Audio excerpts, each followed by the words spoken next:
श्री श्री ठाकुर अनुकूल चंद्र 136तम जयंती पालित हो जाइछि। कोलकातार उत्कल भवन सम्मुख में सुबोध मल्लिक पार्क ठारे जयंती उत्सव अनुष्ठित होइछि। ओडिशा एवं पश्चिमबंगर विभिन्न प्रांतरू श्री श्री ठाकुर अनुकूल चंद्र अनुगत माने एही उत्सव रे जोग देइथिले।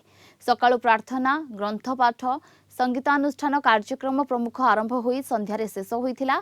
एही उत्सव परिचालना रे ऋतिक बी, संतोष सुबुधी, मनोज खटुआ, किशोर चंद्र राउत प्रमुख सहयोग करथिले।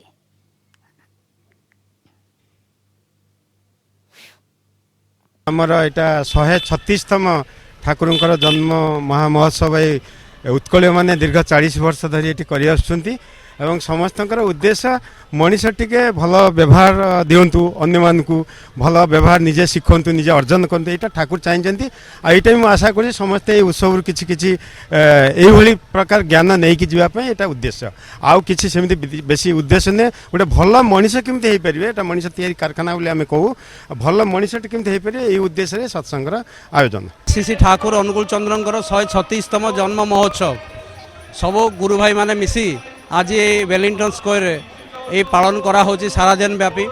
सकाळे प्रभात परिक्रमा आरंभ करी चली सारा दिन व्यापी। ये जे परम पिता को नहीं जीवन में चलिले कि भावे मनीष आनंद रही पारे तार जो सुख रहिबार रास्ता होचंती परम प्रेममय श्री श्री ठाकुर अनुकूल चंद्र। तांको जीवन में मनीष किमिति चले से चलिबा जीवनर से रास्ता देखैचंती से हिसाब से चली आसी। वर्तमान आचार्य परंपरा अच्छी जो कि वर्तमान परम पूज्यपा श्री श्री आचार्य देव अच्छा आम जीवन में चलवा रास्ता से शिखई दिखती कि भाव आम चलवा दरकार। आमर व्यक्तिगत दाम्पत्य पारिवारिक जीवन भितर किमिति आम चलिले आम आनंद रही पारिबा जो जीवनर उद्देश्य से आज से उद्देश्यटा को आज क्लीयर कर देइचंती। हेतु लगी जीवन में जो चलिबार रास्ता सकाळे देइचंती। प्रत्येक मनीष सकाळे उठी नाम ध्यान करे, इष्टवृत्ति करे, प्रार्थना करे, तार ठाकुर प्रणाम करी तार बापा माँ चरण में गोड़ तले मुंडिया मारे, ता स्वामी चरण मुंडिया मारे, ता चलिया भितर ये जीवन में आगे जाती यहाँ हूँ बहुत दया पाऊ और जी आज नहीं चली से जीवन में आनंद अच्छा। मुझे उत्कल सत्संग सहित बहुत दिन धरी अच्छी मत बहुत भल लगे सत्संग में आसिक ठाकुर जहाँ विधि विधान अच्छे आम मानिक जहाँ पाइचु ये बहुत आनंदर कथा। ठाकुर प्रथम कहले मोर कथा गुड़िक जदि तुम केवल कथा चिंतार खोराक मात्र हुए करवा आचरण भितर दे से गुड़िक जदि वास्तव में फुटे तोड़ न पार तेज पाइब जे तुम तम शासन रही निश्चय।